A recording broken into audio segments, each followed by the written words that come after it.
నెల్లూరు జిల్లా ఇందుకూరుపేట మండలం కొత్తూరు గ్రామంలో టీడీపీ మండల అధ్యక్షుడు పవన్ కుమార్ ఆధ్వర్యంలో మాజీ ఎమ్మెల్యే ప్రసన్న చేసిన వ్యాఖ్యలపై మహిళలు నిరసన ర్యాలీ చేపట్టారు. సాయిబాబా గుడి నుండి ఎంఆర్ఓ ఆఫీస్ వరకు ఈ కార్యక్రమాన్ని నిర్వహించారు.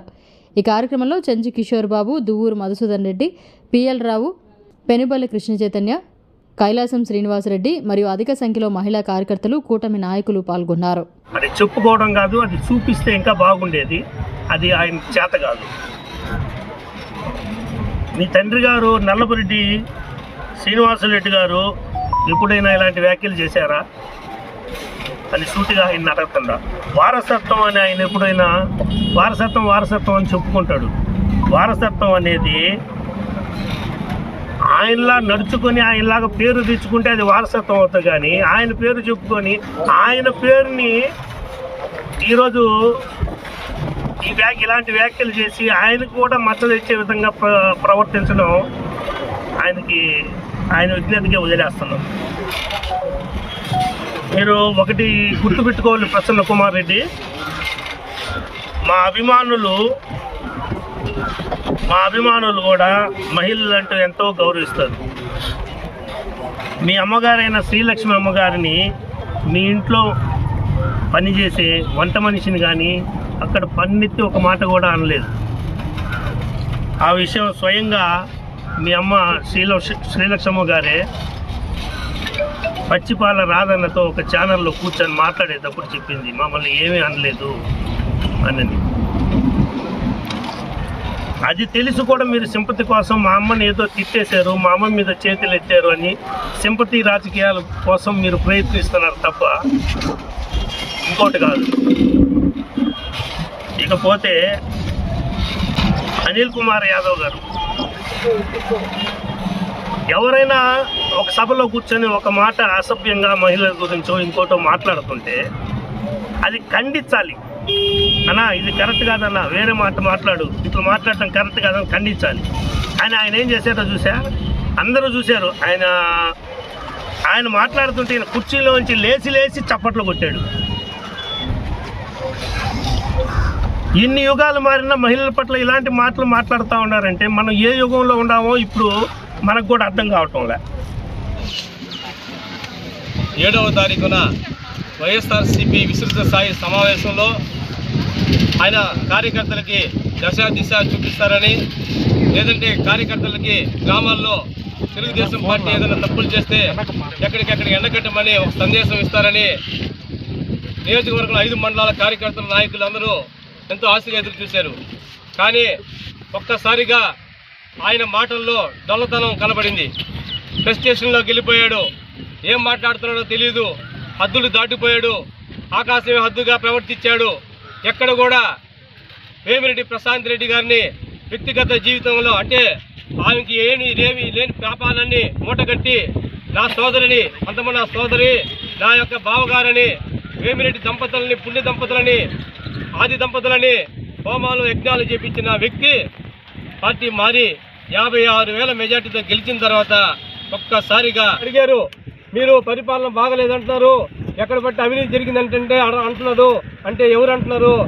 పర్సంటేజీల ప్రసన్న అన్నారు. పర్సంటేజీల ప్రసన్న అనే ఒక వేమిరెడ్డి ప్రశాంత్ రెడ్డి గారు ఈరోజు కొత్తగా పేరు పెట్టలామే. మీకు 2009లో పార్టీ మారినప్పుడు కూడా ఎంతోమంది ఆ రోజు సోమిరెడ్డి చంద్రమోహన్ రెడ్డి గారు కావచ్చు, జిల్లా తెలుగుదేశం పార్టీ నాయకులు కావచ్చు, ఆ రోజు కూడా మిమ్మల్ని ఆ వ్యాఖ్యలు చేస్తున్నారు. నీ తోపట్టు వాళ్ళు చూడకుండా నువ్వు మాట్లాడితే 60 సంవత్సరాల రాజకీయ ఇండస్ట్రీ, మా నాన్న సమితి ప్రెసిడెంట్, మా నాన్న చెల్లాపల్లి చైర్మన్ చేశారు, మంత్రులు చేసామని చెప్పుకుంటూ ఒక సోదరుని కూడా చూడకుండా మీ తండ్రి చెల్లెలు ఆ ఇంటికి కోడలకు వస్తే అదే ఇంటికి మా గౌరవ శాసనసభ్యురాలు వేమిరెడ్డి ప్రశాంత్ రెడ్డి గారు కూడా కోడలుగా వచ్చారని మాటని మర్చిపోయి, ఉచ్చనీచాలు మర్చిపోయి ఒక సోదరిని మీరు మాట్లాడిన విధానం చూస్తే ఈరోజు రాష్ట్రంలో 175 నియోజకవర్గాల్లో 151 మంది శాసనసభ్యులు, శాసన మండలి సభ్యులు, అదేవిధంగా జిల్లా పరిషత్ చైర్మన్లు, వివిధ స్థాయిలో ఉన్న ప్రతినిధులు అందరూ కూడా ఈరోజు ముక్త ఖండంతో ఖండించారంటే అది వేమిరెడ్డి ప్రశాంత్ రెడ్డి అంటే కూడా ఈ సందర్భంగా తెలియజేసుకుంటున్నాం. వేమిరెడ్డి దంపతులకున్న బ్రాండు అది కూడా ఈ సందర్భంగా తెలియజేసుకుంటున్నాం. ఈరోజు జగన్మోహన్ రెడ్డి గారు కూడా మీరు ఏదో ఫోన్లో మమ్మల్ని విచారించారని చెప్పుకున్నారే కానీ ఈరోజు కూడా జగన్మోహన్ రెడ్డి గారు కూడా పబ్లిక్గా పత్రికా ప్రకటనలో ఎక్కడ కూడా వేమిరెడ్డి ప్రశాంత్ రెడ్డి మీద అతను మాట్లాడింది కరెక్టు, అతను మీద ఇంటి మీద దాడి చేసిన విషయం ఈ రోజు కూడా ఖండించలేదు మీ రాష్ట్ర అధ్యక్షుడు అంటే ఆలోచన చేసుకో ప్రసన్న కుమార్ రెడ్డి, నువ్వు చేసిన తప్పని కూడా మీ అధ్యక్షుడు కూడా గ్రహించున్నాడని కూడా ఈ సందర్భంగా చెప్పక మానదు. ఎవరైనా సమాజం ఇటువంటి ఓట్లను ఖండించాలి. ఇటువంటి రాజకీయ కోణంలో చూడండి, వ్యక్తిగత దోషంలో పోవాకండి. కనీసం సామాన్య కుటుంబాల్లో చిన్న కుటుంబాల్లో చిన్న క్యాస్టుల్లో ఉన్న వాళ్ళు కూడా ఈరోజు అక్క చెల్లెలు అన్నల తమ్ముల మీద తగులు వస్తే ఆస్తి తగులు, మా అక్క నా ఆస్తి తినేసిందనో, మా చెల్లెలు నా ఆస్తి తినేసిందనో, ఆ రోజు మా నాయన చూడలేదనో, మేము మా అమ్మని చూడలేదనో, ఇటువంటి విమర్శలు చూసేవే కానీ ఎంత కరుడు కట్టినా దేశు కూడా ఒక చెల్లెల్ని ఈ విధంగా కించపరిచే మాటలు ఎక్కడ లేవు.